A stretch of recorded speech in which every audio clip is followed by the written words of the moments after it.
Thank you so much, Dr. Gandhi sir, for those kind words of introduction. I thank even IDEC for inviting me tonight here. I understand it's a last lecture for tonight, and I call it the showstopper molecule on which I will be discussing here today.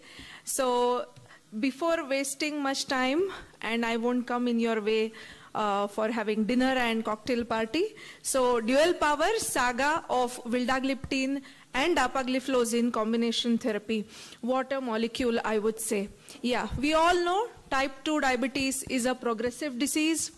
At diagnosis, there is a 50% beta cell function already. So the disease actually starts maybe 10-12 years before the patient is diagnosed, and as the duration of diabetes progresses, there is further decline in the beta cell function. So the core defects of type 2 diabetes, we all know, there is insulin resistance as well as problems with islet cell, may it be alpha cell and beta cell, both leading to the disease per se. Now the glycemic control, throughout our practice we have seen, it is not just one agent which has helped the patient throughout their life. All patients are put on diet and lifestyle modifications, but eventually as the duration progresses, it does fail. Adding one agent like metformin eventually does fail. Adding drugs like sulfonylureas, if they were long lasting, of course, they could have controlled the sugars throughout their life. I think there would have never been studies on finding out new molecules. So as the duration of diabetes worsens or progresses, most of the agents are ineffective, which has been proven. Along with that, the prescriptions are definitely not just one drug, so adherence is also an issue.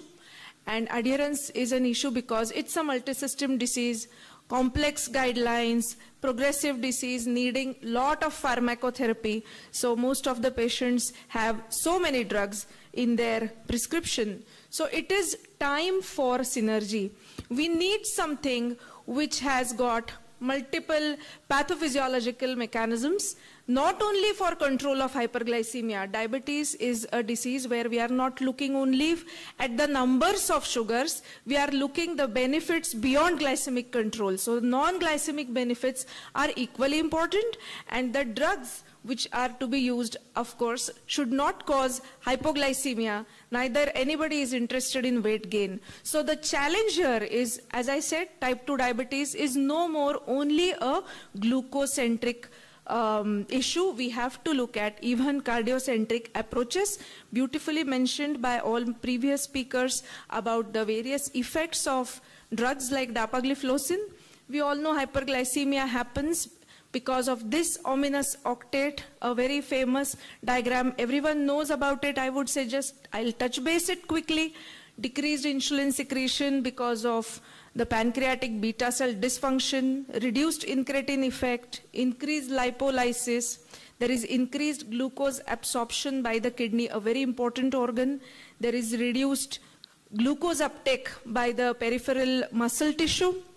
The neurotransmitter dysfunction, increased hepatic glucose output, and of course glucagon increase by the alpha cell. So we need to target these two, and what a combination if we come up with two drugs coming together who act on these different parts of the ominous octet, vildagliptin and dapagliflozin together.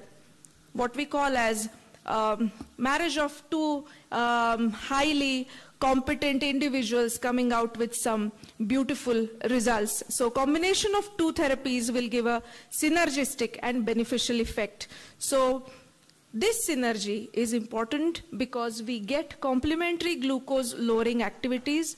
Dapagliflozin, through the action of kidneys, has an indirect effect on the pancreatic cell by improving the pancreatic cell function. Also, glucosuria causes weight loss, which is what we want.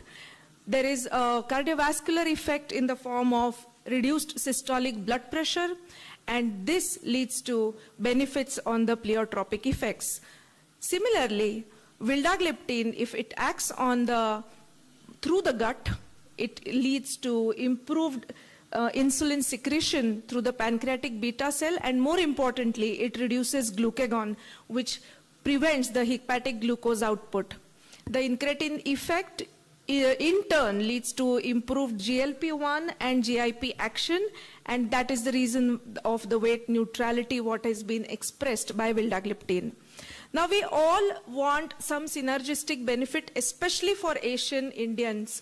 We practice here, we want benefits for our patient, the thin fat type phenotype, who is more prone to develop type 2 diabetes at early age, which already has a decline in beta cell mass. There is higher insulin resistance seen. We all are carbohydrate dominant consumers, so a lot of calorie intake is there, and nowadays with urbanization, lack of physical activity. This has led, of course, to central obesity, unique dyslipidemia pattern. Our patients are at increased cardiovascular risk, and higher association with non-alcoholic fatty liver disease is what has been even mentioned by our previous speakers. So along with this, our Indian patients typically, even though non-obese, have more activity of this, especially DPP-4 enzyme. And if we inhibit this DPP-4 enzyme early in the disease history, we will be able to achieve better glycemic control. So there were studies which were done to see the efficacy of DPP-4 inhibitors, Asians versus non-Asians, and if we see here, the benefits seen on Asians in reduction of HbA1c is better than non-Asians. Similarly, efficacy of SGLT2 inhibitors was looked at compared to whites and Asian population in diabetes. What was seen as the glucose lowering efficacy of SGLT2 inhibitors was greater in studies which were predominantly done on Asian ethnicity as compared to the whites. So that is also something which we should keep in mind. Now, enhanced glucose lowering function is what we see is especially gliflozins. These gliflozins are typically, the treatment results in substantial increase in endogenous glucose production, and this leads to fasting hyperglycemia, especially because of increase in plasma glucagon concentrations, which can happen with gliflozins. If we add a gliptin, this helps in inhibition of this glucagon, and gliptins also improve the beta cell function, so they improve insulin secretion, and this may potentially block the increase in endogenous glucose production, extremely important factor. So to enhance the glucose lowering ability of gliflozins, addition of gliptin should be a better combination to help reach the glycemic goal. Now, all these new entrants are extremely essential because science is evolving. We need new and new molecules for benefit of our patients. So newer FDCs are important for effective treatment of our patients. Vildagliptin, let's look at the various effects. Can it be used as a first-line therapy? In elderly type 2 diabetes, is it safe? In long-standing diabetes, is it safe? We do have a lower risk of hypoglycemia. We have been using it as an add-on to insulin. We have been using it in obese patients. Renal safety data is also adequate. Cardio safety data is adequate, and with less glycemic variability. With so many benefits of vildagliptin clubbed together with clinical benefits of dapagliflozin, where not only glucose-urea, but the excess calorie which the patients have been consuming are lost, and this also leads to weight loss.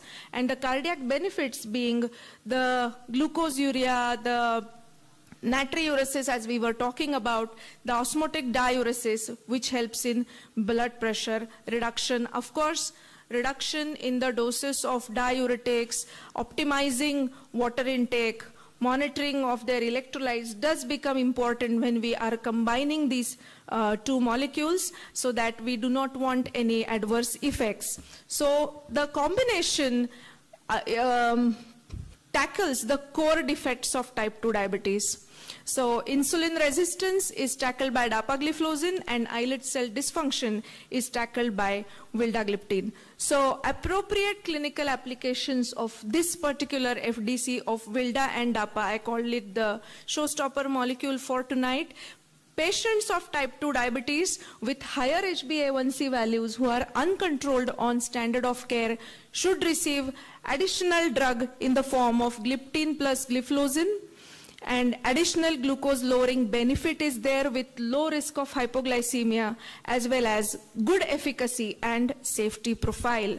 Also, patients who are having CV risk factors, including heart failure, mentioned by the previous speaker as well, adding gliflozin with proven cardiovascular safety and heart failure benefits will be of use.